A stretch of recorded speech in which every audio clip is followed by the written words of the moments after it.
다윗은 하나님의 구원의 은혜만 찬양하는 것이 아니라 악인을 심판하시는 공의의 하나님도 찬양하고 있다는 사실을 기억하십시오.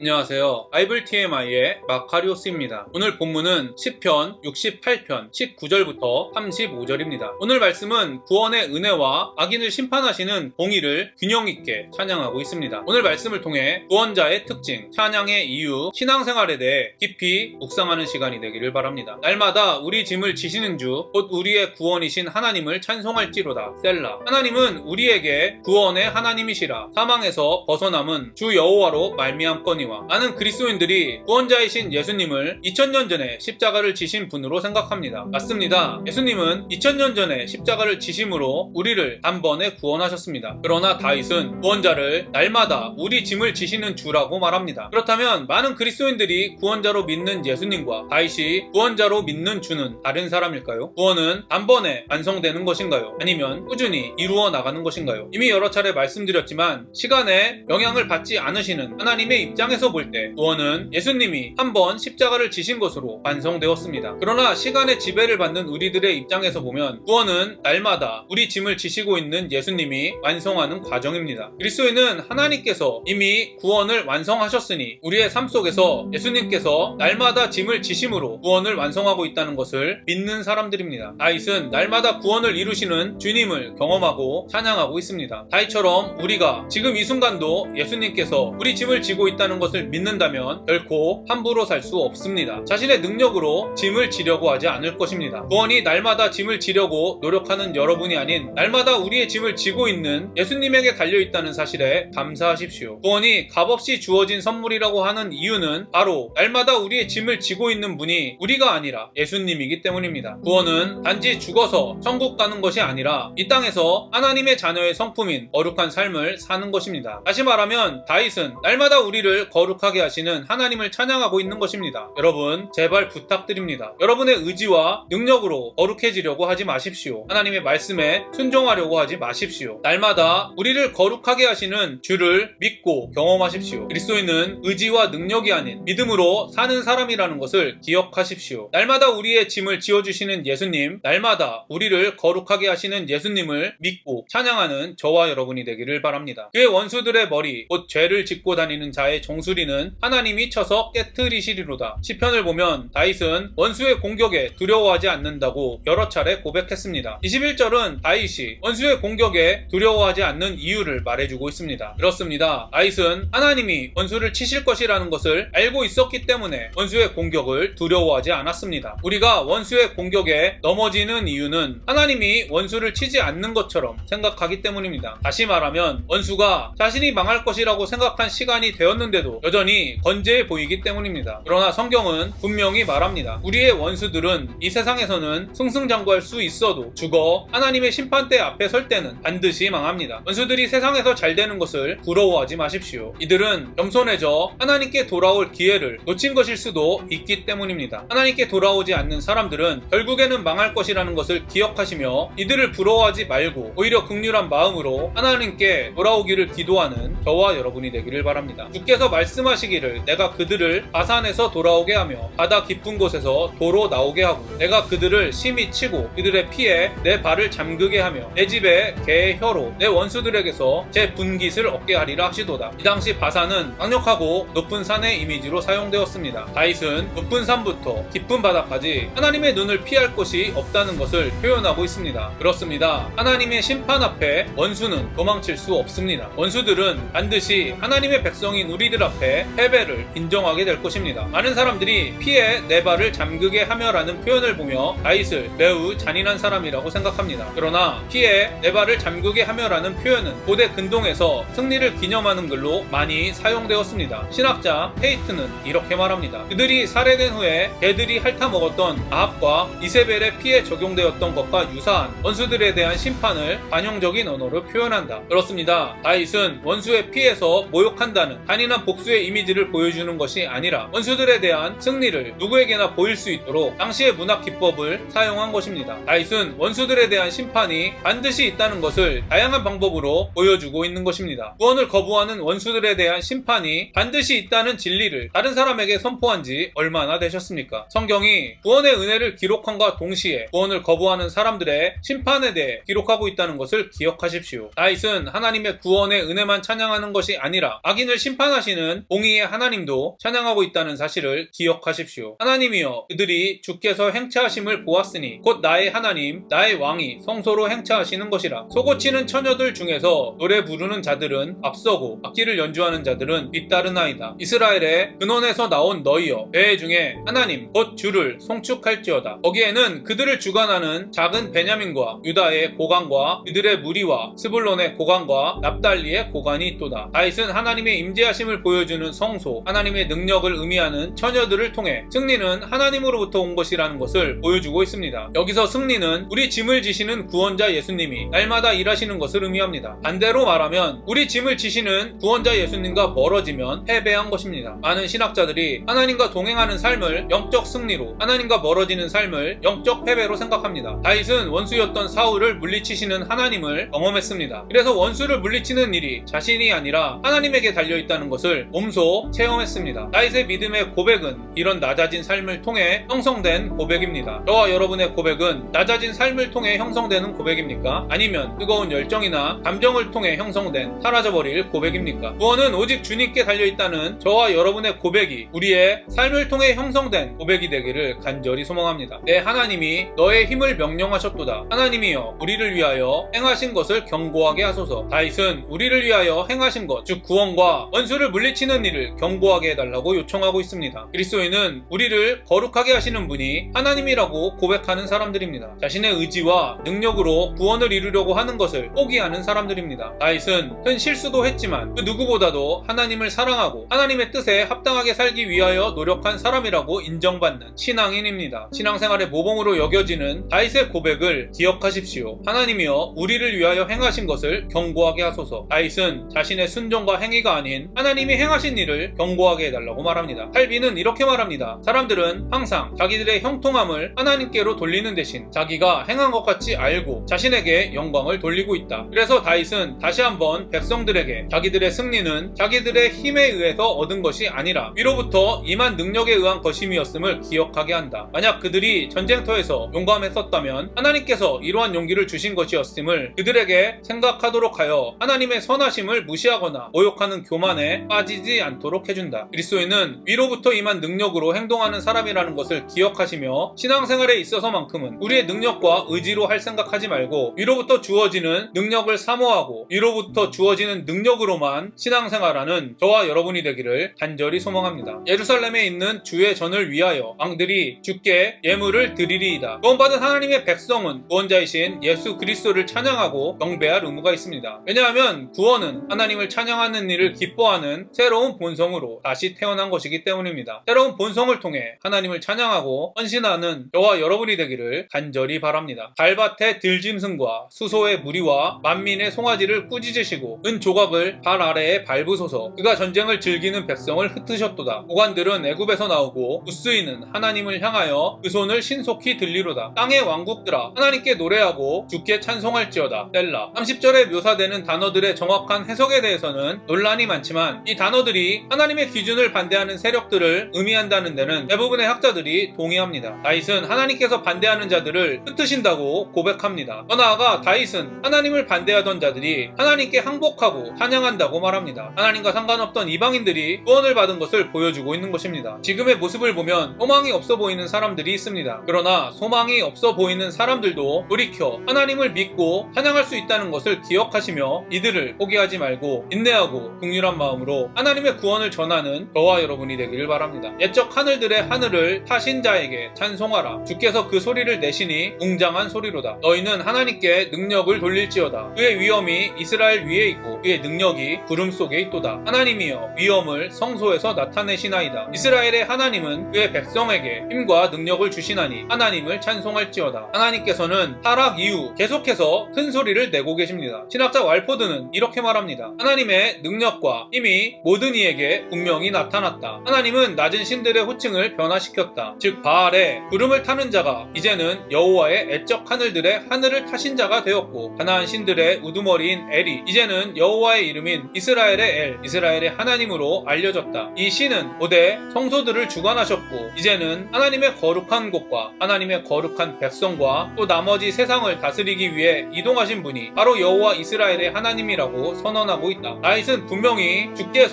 모든 사람이 들을 수 있을 정도로 큰 소리를 내고 있다고 고백합니다. 그렇다면 하나님의 말씀을 듣지 못하는 것은 우리가 하나님의 말씀에 관심이 없기 때문입니다. 저와 여러분은 지금도 우리에게 말씀하시는 하나님의 큰 소리를 듣고 있습니까? 우리의 능력과 의지를 부정하는 십자가 복음을 듣고 있습니까? 우리의 능력과 의지를 자랑하는 유대 그리스도인의 복음을 듣고 있습니까? 저와 여러분이 하나님의 큰 소리를 무시하고 살아가는 불쌍한 인생이 되지 않게 되기를 간절히 소망합니다. 제가 오늘 여러분과 적용하고 싶은 부분을 말씀드리겠습니다. 첫 번째, 날마다 우리 짐을 지시는 구원자라고 고백하는 다윗의 고백을 깊이 묵상하시기를 바랍니다. 두 번째, 구원의 은혜와 악인을 심판하시는 공의의 하나님을 균형 있게 찬양하고 있는지 여러분의 찬양의 이유를 깊이 고민해 보시기를 바랍니다. 세 번째, 자신의 능력과 의지로 신앙생활하고 있는지, 위로부터 주어지는 능력으로 신앙생활하고 있는지 여러분의 신앙생활을 점검해 보시기를 바랍니다. 네 번째, 지금도 우리에게 말씀하시는 하나님의 큰 소리를 듣고 있습니까? 하나님의 큰 소리를 듣지 못하게 하는 것들이 무엇인지 발견하시고 제거하는 하루가 되기를 바랍니다. 오늘도 행복한 하루가 되시기를 바랍니다.